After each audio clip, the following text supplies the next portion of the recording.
This evening's speaker is Professor Josef Stern, the William H. Colvin Professor of Philosophy and the inaugural director of the University of Chicago's new Center for Jewish Studies. Josef will be introduced by his colleague from the philosophy department, Professor Ted Cohen. Ted received his BA from the University of Chicago, and after receiving his PhD at some institution off in Cambridge, Massachusetts, returned to Chicago to teach in 1967. Ted's area of philosophical inquiry areas are in aesthetics and language. Many of us, of course, treasure Ted's annual appearances at the Latka Humanities debate, where his wit and good humor set the stage and the tone for the debate. He is the author of, among many other works, Jokes, published in 2001. Before I turn the podium over to Ted, I just want to remind you all that after the presentation tonight by Josef Stern and the Q&A, there will be reception in the back of the room, and you're all invited to stay and talk with Josef and with one another. Now, please join me in welcoming Ted Cohen.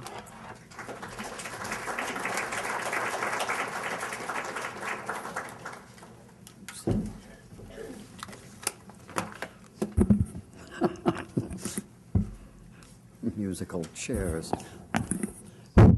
Well, when I was a graduate student a long time ago, well back in the last century, very few philosophy students of genuine talent worked in the history of philosophy. Indeed, with a few exceptions, and there were a few, it was thought that only those with no philosophical originality of their own would work in the history of philosophy. That attitude has changed, although there are still many very able analytic philosophers who not only shun the history of philosophy, but consider that history simply a record of mistakes and irrelevance. Although the history of philosophy is now more commonly pursued, it remains true that philosophy has a complicated and ambivalent attitude toward its own history. And that ambivalence appears even within the historical tradition. For instance, Descartes, Hume, Kant, Bertrand Russell, Wittgenstein, all seem to have been bent on severing philosophy from its own misbegotten history. No physicist or mathematician thinks he needs to study the history of physics or mathematics, but philosophers seem almost congenitally unable to ignore the history of philosophy, if only to denigrate it. Josef Stern's interest in the history of philosophy is a concern with one of the most formidably difficult areas available. To deal with the Bible, you need to read Hebrew and Aramaic and to have some sense of the communities in which it was written. To deal with Maimonides, you need to grapple with an exceptionally enigmatic text, itself written in unfamiliar language, and you may, God help us, even have to read Arabic. To understand how Maimonides understands the Bible, you need all of that, plus your own intelligence and imagination, not to mention a philosophical sophistication. Josef Stern can do all of that. He is both an exceptionally able student of up-to-date technical philosophy of language, who himself has made significant contributions to that part of contemporary philosophy, but also a humble and sympathetic scholar of these ancient books. The biblical passage in question was written, give or take a few years, about 3,000 years ago. About 2,000 years after that, Maimonides wrote his commentary on that passage. And over 800 years after that, we have Josef Stern offering an appreciation of Maimonides' appreciation of the passage. It is common and even fashionable to deride scholasticism. And perhaps, not just perhaps, scholasticism is sometimes foolish and supremely irrelevant. But at its best, think of what we have. We have a grand conversation, an exchange spanning centuries, joined tonight by Josef Stern, who brings his penetrating but generous intelligence to an idea that has captured human thought for 30 centuries. Surely this is one of the achievements of the humanities worth prizing. It is the endless human effort to understand the world and our place in it, and to understand how one another understand those things. As John Donne taught us, we are all part of one continent of humanity, and it behooves us to understand that human geography. Not long ago, two of the best philosophy departments in North America, one in Canada and one in the United States, asked Joseph to join them. Both invitations must have been strong temptations, but Joseph chose to stay here. The benefit to the University of Chicago and its Department of Philosophy is great. And tonight, the benefit is yours. It is my pleasure and also an honor to introduce Joseph to you and note that he will be speaking about Maimonides' remarks on the part of the Bible known as the Unbinding of Isaac, adding only one more thing in case you have never seen Joseph before, namely that you might well observe Joseph's height, noting that it is very often, surprisingly often, a characteristic of absolutely first-class philosophers that they are rather short.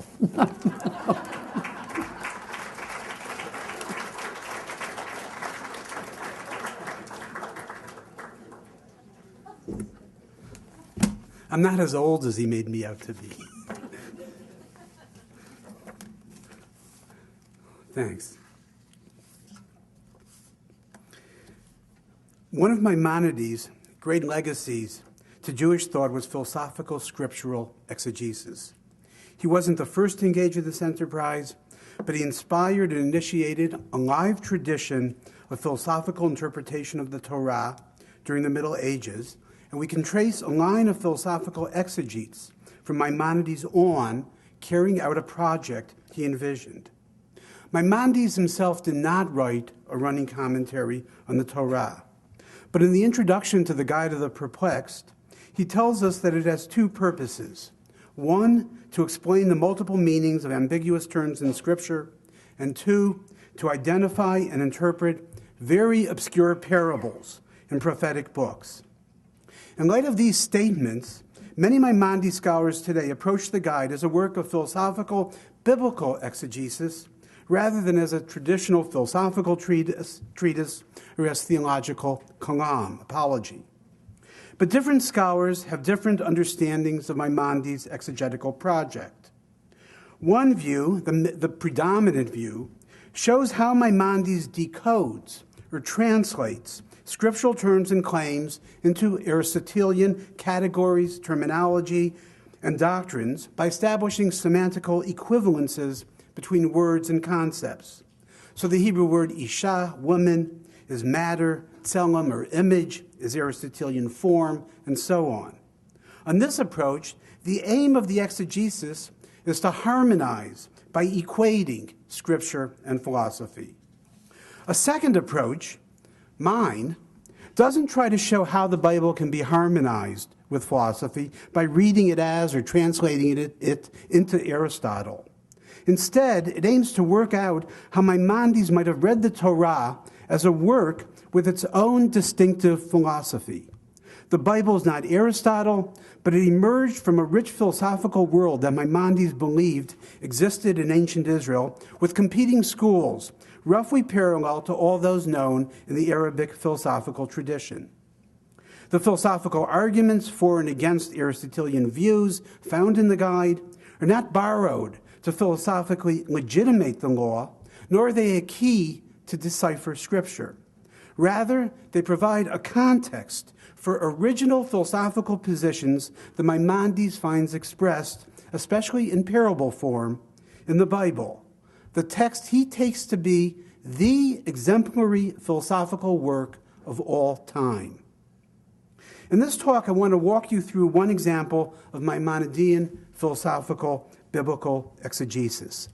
The text for my lesson is Genesis 22, the story of the binding of Isaac, the Akedah, one of the most familiar yet horrifying stories in the Torah. I assume that you know the plot, but you have a copy of it on the back page of the handout. Its best known interpretation, and since Kierkegaard, the philosophically most influential one, is that its lesson lies in Abraham's absolute, though absurd, faith in God's promise to make him into a nation as numerous as the stars in heaven. A second widely held explanation focuses on Abraham's unconditional obedience to God. In rabbinic thought, the Akedah is called a nisayon, derived from the Hebrew word nisa, that figures in the opening verse like a title for the story. And it was after these events, and God nisa Abraham. For some, this means that God put Abraham to the test, made him undergo an ordeal. For others, nisa, based on the Hebrew word nasos, means that Abraham was made to serve as an exemplar, held aloft like a banner for others to imitate and emulate. As an extreme example of this kind, in medieval Crusader Ashkenaz, Germany and France, northern France, the Akedah was used as a model to justify acts of self and child martyrdom when faced with a demand to convert to Christianity or violate the Torah. These martyrs, inspired by Abraham's love and fear of God, actually saw themselves as executing an act that Abraham failed to carry out himself. All these interpretations share one assumption. Had the angel not intervened in verses 11 and 12, Abraham would have carried through the sacrificial act. And for that, his willingness to sacrifice Isaac, he's to be praised and rewarded. So the lesson of the Akedah, Abraham's exemplary act, lies entirely in its first 10 verses, from the initial divine command to the moment when Abraham stretches out his hand to raise the knife to sacrifice Isaac. Subsequent events, the angel's intervention, the sacrifice of the ram, the angel's blessing, is all post-climactic denouement. This reading of the Akedah, focusing on Abraham's unhesitating, unquestioning obedience or faith, manifest in the first 10 verses, raises all sorts of problems. These are wonderfully illustrated in a passage recited every morning in the daily rabbinic liturgy, in which worshipers ask God to, quote, remember his covenant with Israel, his loving kindness, chesed, and the oath he swore to Abraham the patriarch on Mount Moriah. The liturgy continues, and this is number 1 on the handout. And let there appear before you, O Lord, Abraham's binding of Isaac his son on the altar. Just as Abraham conquered his mercy to do your will wholeheartedly, so may your mercy conquer your anger at us. Very odd. We usually don't praise parents for conquering, that is, suppressing, their mercy for their own children whose lives are threatened, especially by the parents themselves. Religions do praise people for wholeheartedly carrying out God's will, but Abraham's obedience demands that he act hard-heartedly. Could that really be what obedience to God requires? Nor is the analogy between God and Abraham that underlies the prayer clear. Why should God's mercy conquer his anger if Abraham's mercy for Isaac does not conquer, but is conquered by his obedience? And is it really Abraham's mercy for Isaac that has to be conquered by his obedience to God? Given the analogy, we'd expect that it would be Abraham's anger at God that must be conquered by his obedience, just as God's mercy conquers his own anger. Perhaps the author of the liturgy couldn't bring himself to explicitly acknowledge Abraham's anger, understandable anger. Okay? Hence he settled instead on his mercy for Isaac. Maimonides turns the received interpretation of the Akedah, the interpretation that underlies this prayer, on its head. He begins by rejecting 2 standard medieval theodicies exemplified by the Akedah that privilege its first 10 verses. On the first of these accounts, the point of the Akedah was to prove the degree of Abraham's faith or obedience. But since the only being present at the event to whom this could have been proven was God, Maimonides objects that this interpretation presupposes that God was previously ignorant of Abraham's faith or obedience, and hence that God changes, in learning something. 2 divine imperfections, ignorance and change. The second rejected theodicy, again focused on verses 1 to 10, responds to the apparent divine injustice in putting a righteous individual like Abraham through this ordeal. Its justification is that by undergoing the Akedah, Abraham merited or earned greater compensation or happiness in the future, so suffer now and be rewarded later. To this theodicy, Maimonides again objects. Even so, even though he'll be rewarded later, Abraham's suffering was undeserved and therefore unjust at the time of the Akedah. So the second justification, like the first, is untenable. But the problems for which the rejected theodicies are proposed as solutions are problems only so long as one takes the crux of the Akedah to consist in its first 10 verses. Having rejected the two theodicies, Maimonides next undermines their underlying hermeneutical motivation. First, he shifts the significance of the Akedah from the event described by the story to the scriptural text itself. After all, if the Akedah is a model for us to emulate, what we know about the Akedah is what we learn from the biblical text, not from having observed the actual event. Then, second, he shifts the weight of the significance of the text from the first 10 verses to verses 11 to 19 to include the angel's commandment not to sacrifice Isaac and its aftermath, the sacrifice of the ram. The end, or the point of the story, lies in its ending.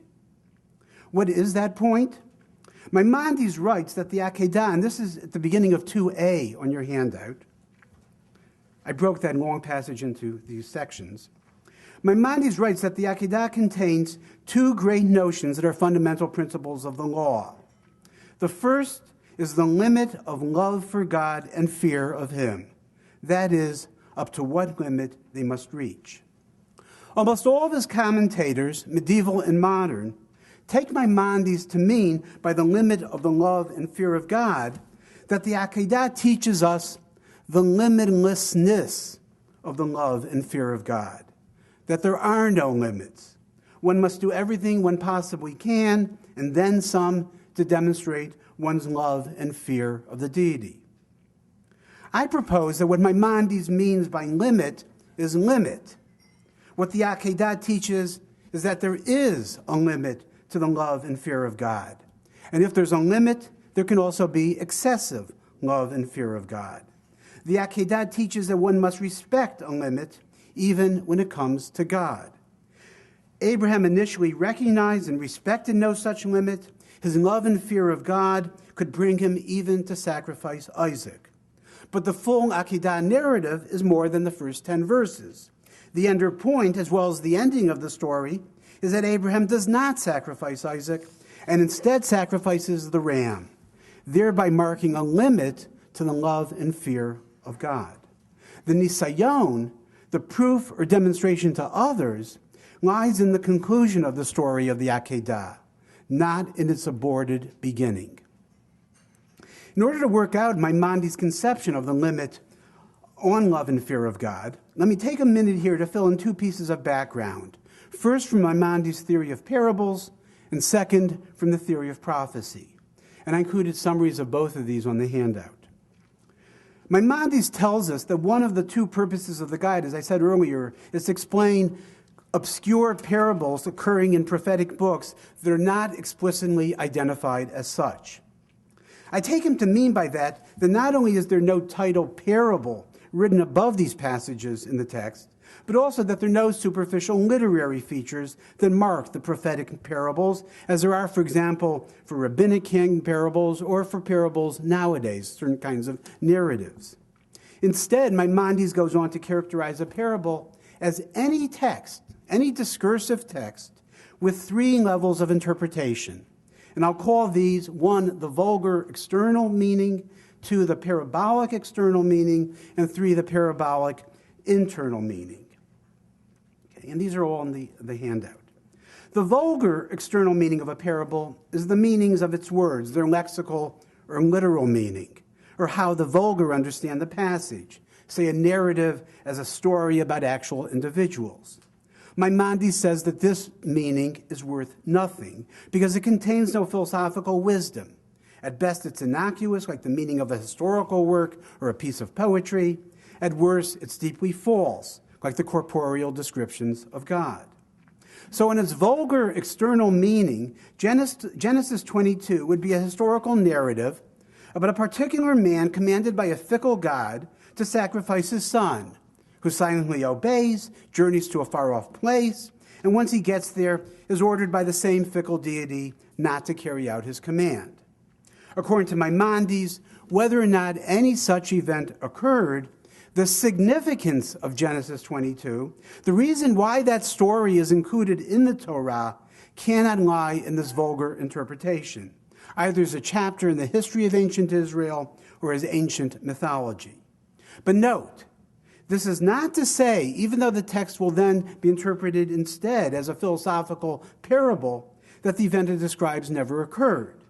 A text can both be a parable and correspond to something factually true. Being a parable simply means that the reason why the story is included in the Torah is to express philosophical wisdom, not to record some historical fact. The Torah is not a history book. The parabolic status of the text is neutral with respect to its extra-textual veracity. Instead of its vulgar interpretation, the value of Genesis 22 lies in reading it as a text of wisdom, or wisdoms, according to its two parabolic external and internal meanings. These kinds of wisdom are both of them the meaning of the text, what it means. They differ, however, in their contents. Parabolic external meaning expresses wisdom directed at communal welfare, but not only, I want to emphasize, at material, economic, political, moral well-being, but also at inculcating the correct beliefs and values in the citizens of the community. That is, it aims at also at their intellectual welfare. Parabolic internal meaning expresses, quote, wisdom that's useful for beliefs concerned with the truth as it is, end quote. That's a somewhat obscure formulation and calls out for explanation, but what Maimonides seems to have in mind is wisdom concerned with individual perfection as opposed to communal welfare. And individual perfection is a function of the perfection of one's intellectual potential through knowledge of the truths of physics and metaphysics. For reasons of time today, I'm just going to address the parabolic external meaning. In other words, the wisdom that concerns communal welfare. The inner meaning of the parable of the Akedah will have to wait for another occasion, but if anyone wants to ask about it in the questions and answers, I would appreciate the opportunity to talk about it. Now a word about prophecy. Okay? And again, there's a summary on the handout. On the usual view of prophecy, what you're taught in Sunday school, God, or an angel on behalf of God, speaks to or tells a prophet to do or say something, for example, to command a law. The prophet serves as a mouthpiece or a channel for God. Maimonides, drawing on his Arabic Aristotelian predecessors, turns this picture around. First, the prophet is not told anything by anybody else, neither by God nor by an angel. The prophet, like a philosopher or a scientist, comes to know through his intellect, by reasoning or direct intellectual intuition, a truth, say an abstract proposition of science or philosophy, no different from the way in which any philosopher or scientist intellectually grasps or knows a truth. However, a prophet, after apprehending or grasping this truth, the prophet, using his well-developed imagination, then is able to translate that abstract truth into an image or sensible representation, a story, okay, or into a law or action that can be understood even by those in the community who cannot grasp abstract truths as such. For example, the Sulam Yaakov, the ladder of angels, ascending and descending, witnessed by Jacob in a dream, is an imaginative representation for Maimonides of the prophet's knowledge of the structure of the physical world, its discovery by man, and of God as a so-called prime mover of the spheres. So what distinguishes the prophet from the non-prophetic knower, philosopher or scientist, is not the first stage in which all of them grasp the truth in the same way through their intellects, but the second stage in which the prophet uses his imagination to communicate the abstract truth he's grasped. Nonetheless, both stages are natural processes that can be explained in terms of human psychological faculties. To be sure, the prophet's knowledge originates with God, who's its ultimate cause or source. But that holds for all knowledge of all truths by everyone, and indeed for all physical and intellectual processes and effects on the world. So to return now to the Akedah, the first implication for its interpretation is that when Abraham has the purported prophetic experience in which he's said to be commanded to offer up Isaac, what we're to understand by that is that Abraham, through his own reasoning, comes to know some abstract truth or dictate that's imaginatively expressed by the command to sacrifice Isaac. And we'll come back to what that abstract truth might be. The second claim about prophecy concerns angels. Some scriptural descriptions of prophecy refer explicitly to God as their source, like verse 1, and God spoke to Abraham. Others to an angel, like verse 11.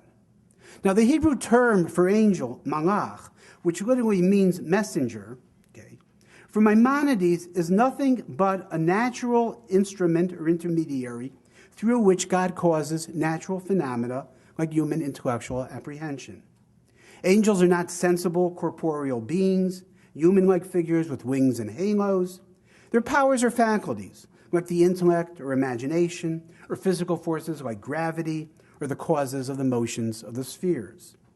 Furthermore, God may be the ultimate cause of everything, but he always works through an intermediate cause or instrument, and these intermediate causes are called angels.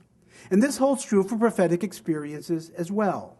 So whether a verse explicitly mentions an angel or not, in reality, God always addresses prophets through angels, no exceptions. But addresses also doesn't mean address in our sense.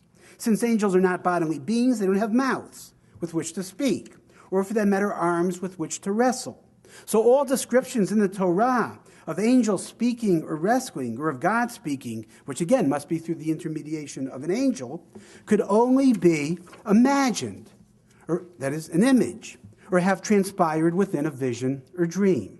In other words, if a prophet is said to see an angel with a certain bodily shape, what's really happening is that the prophet's imagination is translating his knowledge of the functioning of an abstract force or power, like his intellect grasping a truth, into the concrete image of an angel whom the prophet sees addressing him either in a vision or a dream.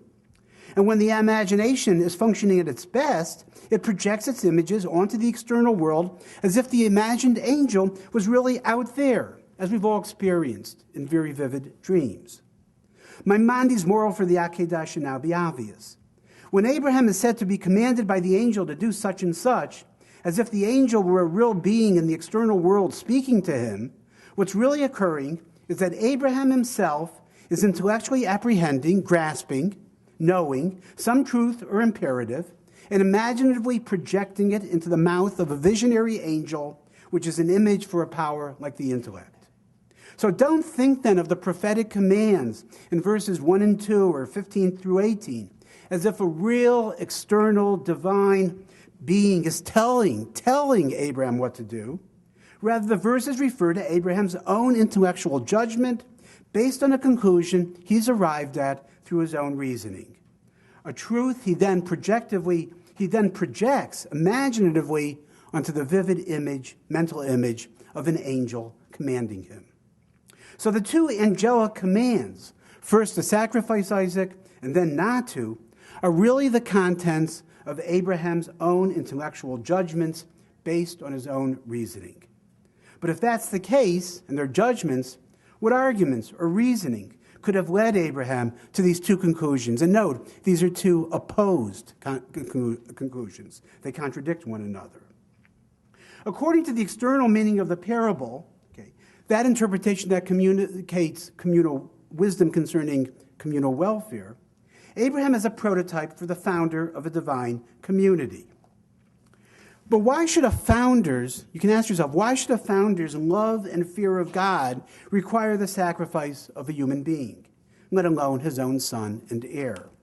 Maimonides' answer is spelled out in 2a, but I won't read this whole passage. Let me briefly summarize it.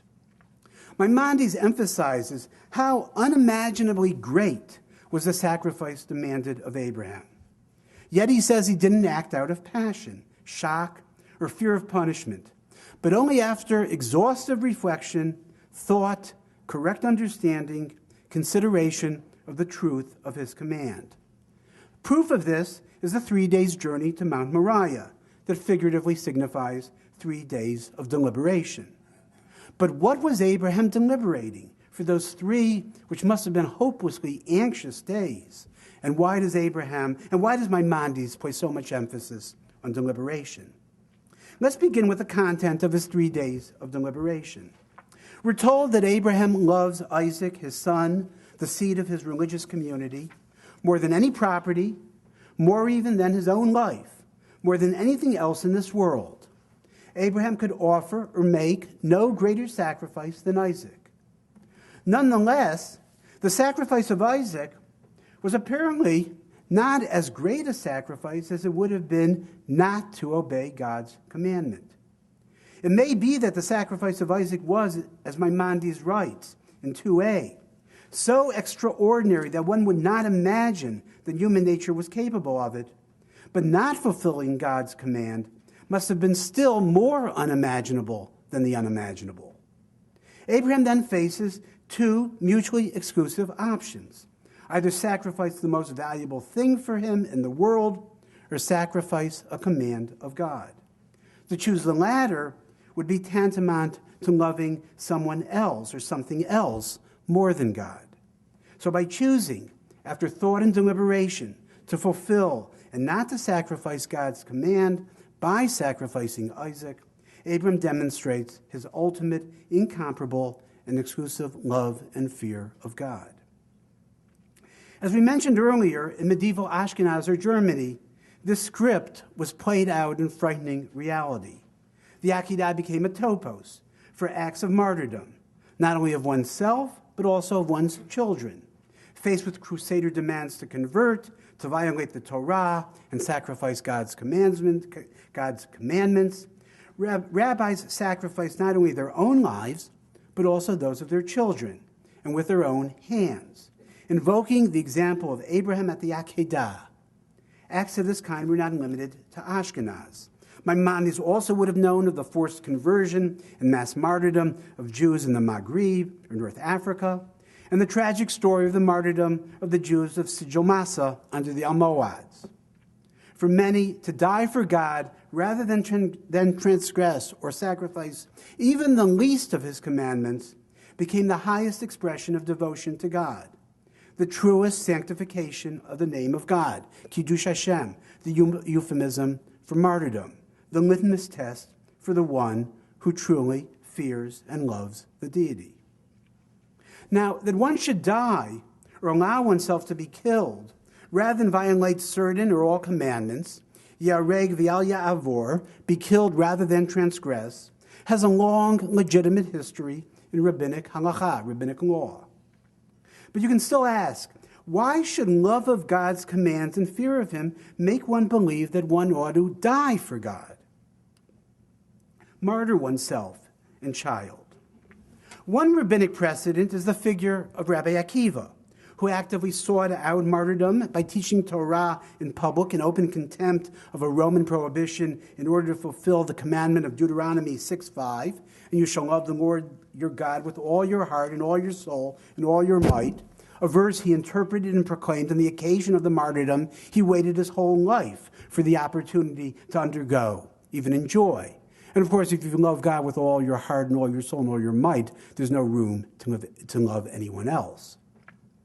A second source is Maimonides' Andalusian predecessor, Bachya ibn Pakuda's Duties of the Heart, which describes love of God in Neoplatonic terms, as the desire and yearning of a soul bound to a material body it despises, to withdraw from this world, empty itself of everything material and worldly. The soul stands in awe and fear before the great power of God that dwarfs its own puny insignificance and worthlessness, thereby bringing it to dedicate itself exclusively and totally to the deity. Bachya's paradigm of such a God lover is Abraham, who demonstrated his total love of God through, among other things, and this is a quote, his willingness to surrender his own soul, that is his life, for love of God, by his promptness and zealousness in the matter of Isaac, that is, in the Akedah, surrender his own soul in the matter of Isaac.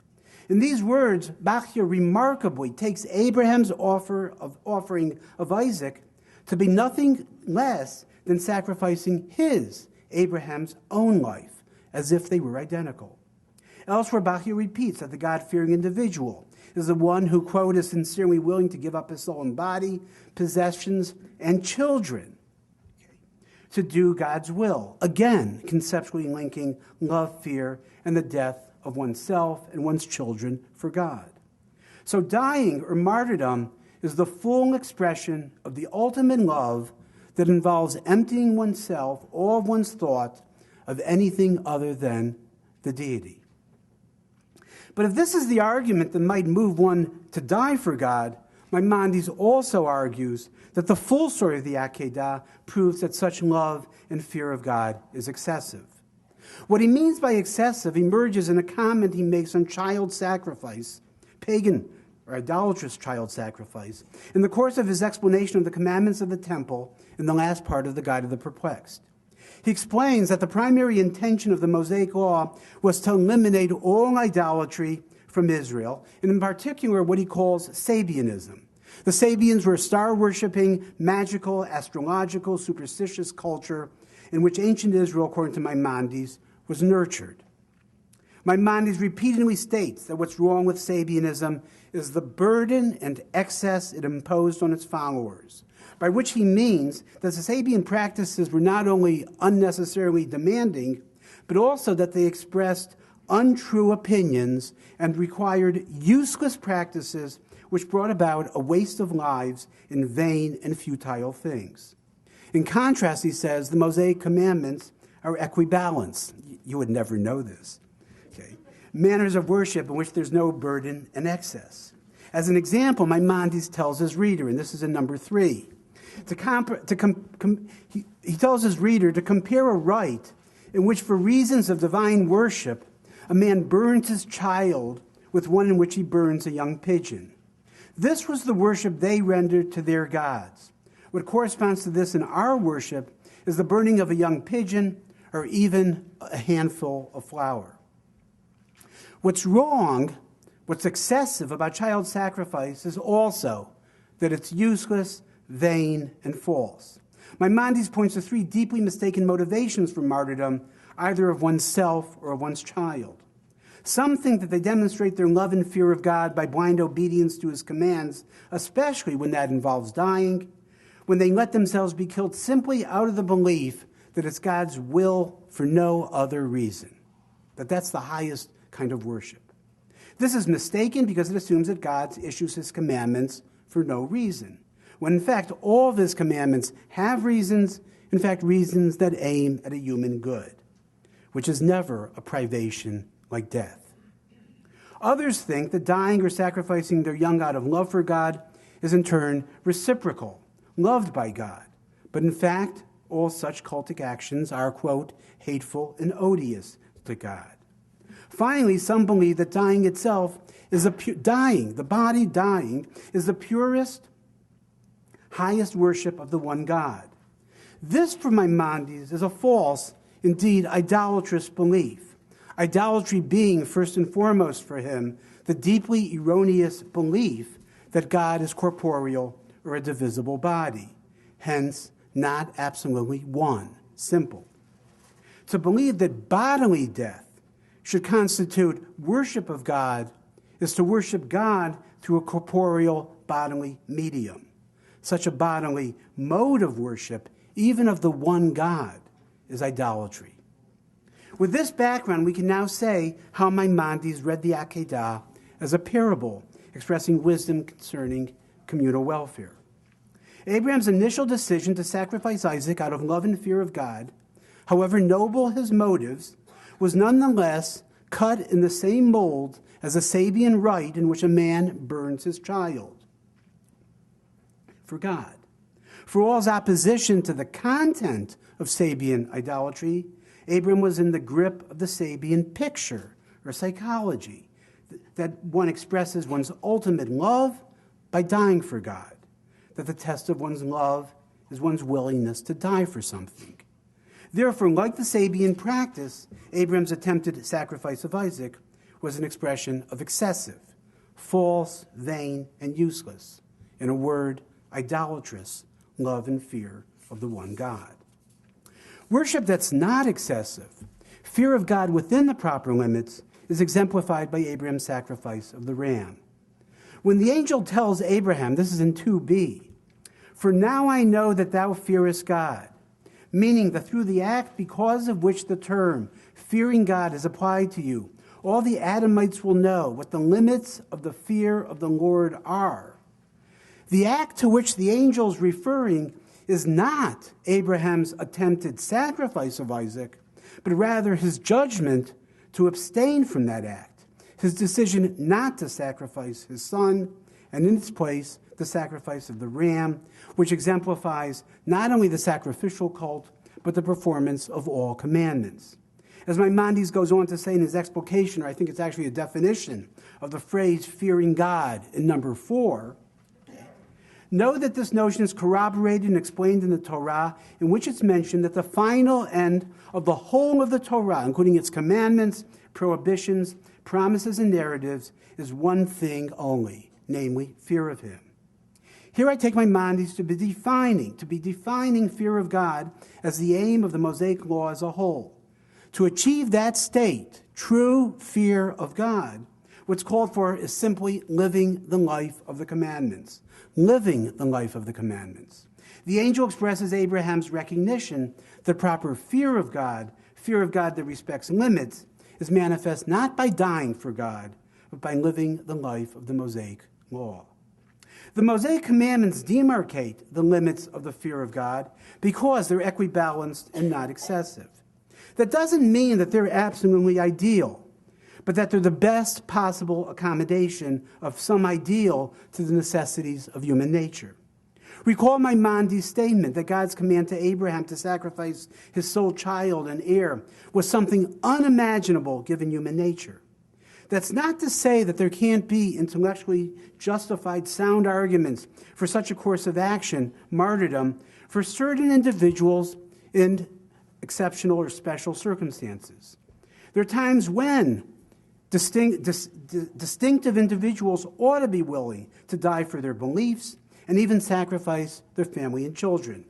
But given human nature, which is constituted by more than intellect, by all the emotional, sensible, psychic, and non-rational faculties that feed into our imaginations, a law for everyone in the community that demands martyrdom is indeed unimaginable. That is, it's not a normative option for a general member of the community. It's not a way to create a community. Such an ideal directed at martyrdom focuses on extreme moments, crises, to identify the true worshiper of God. It's uncompromising, tolerating no accommodation to human nature or different natures.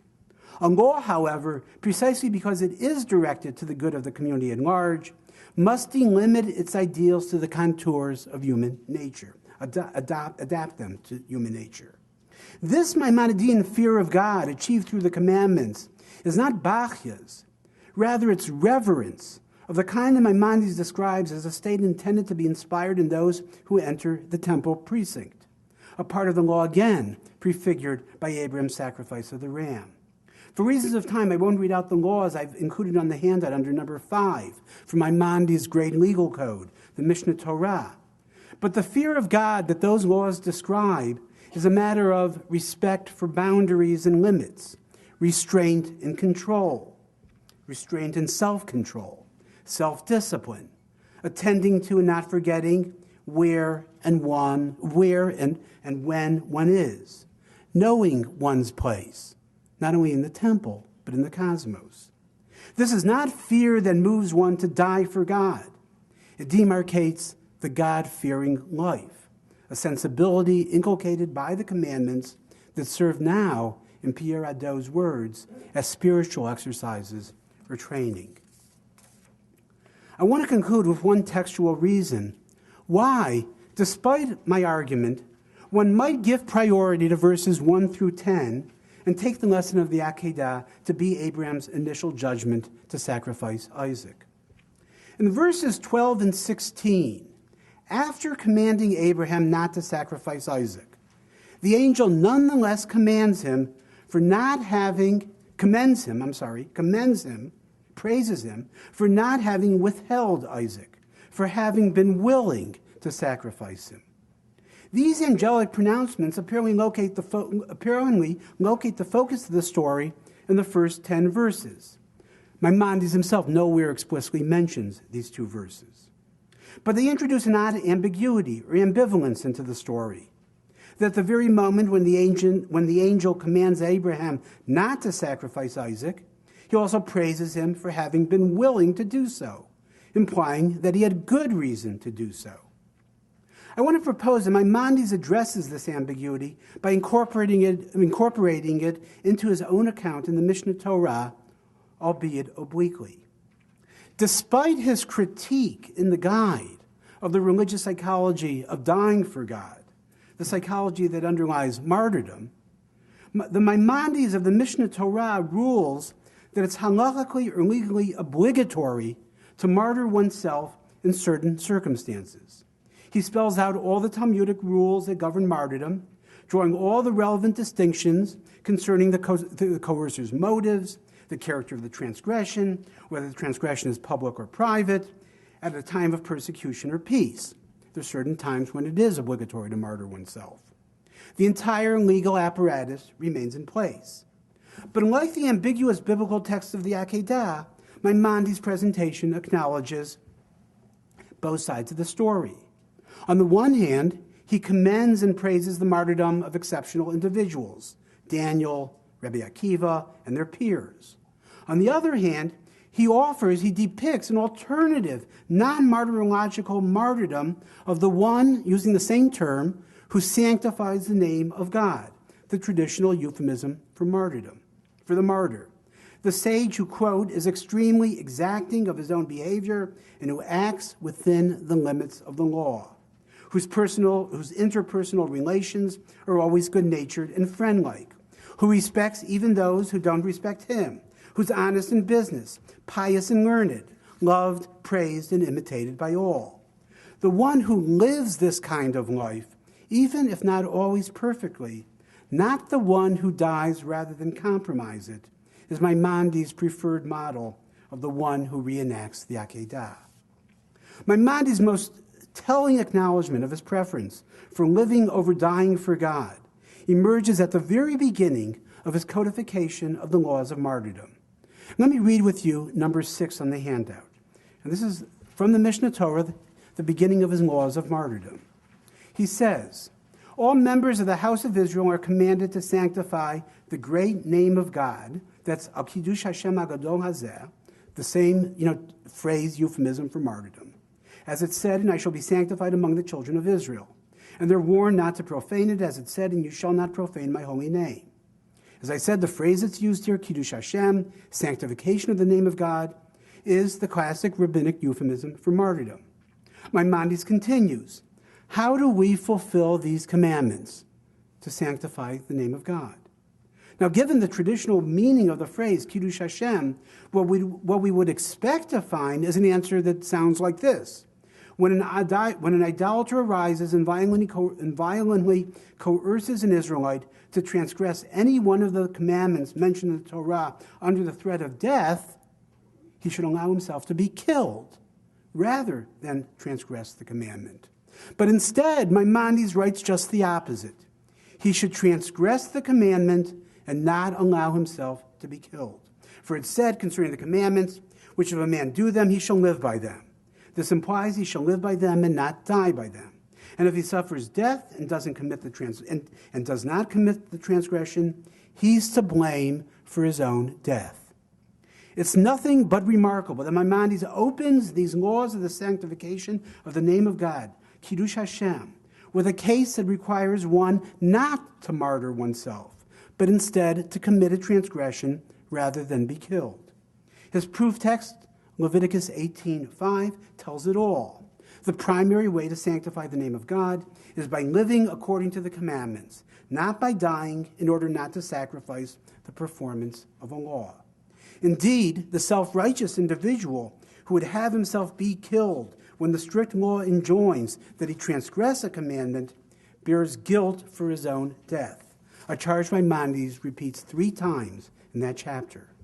Martyrdom does not lend itself to supererogatory fulfillment.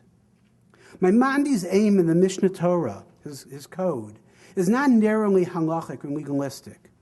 The purpose of a law is to cultivate a certain kind of religious personality in the community, to inculcate certain beliefs, correct beliefs and values, to create a certain model of citizen. The Maimonidean version of this personality type is not one who takes the highest worship of God to consist in dying for God, but rather in living a certain kind of life, even if that life sometimes requires transgressions. By composing the laws of martyrdom in the order he does, beginning in that way, he thereby demotes dying and promotes living by the commandments as a primary mode to sanctify the name of God. This conception of Judaism was, as we know, far from shared in the 12th century or today. Maimonides nowhere mentions the historical incidents of martyrdom, either in Crusader Ashkenaz or in the Islamicate world. It's difficult to believe that he hadn't heard of them. But the Mishneh Torah and his interpretation of the Akedah clearly shows us what he thought about this other model of the most sublime religious life. Thank you.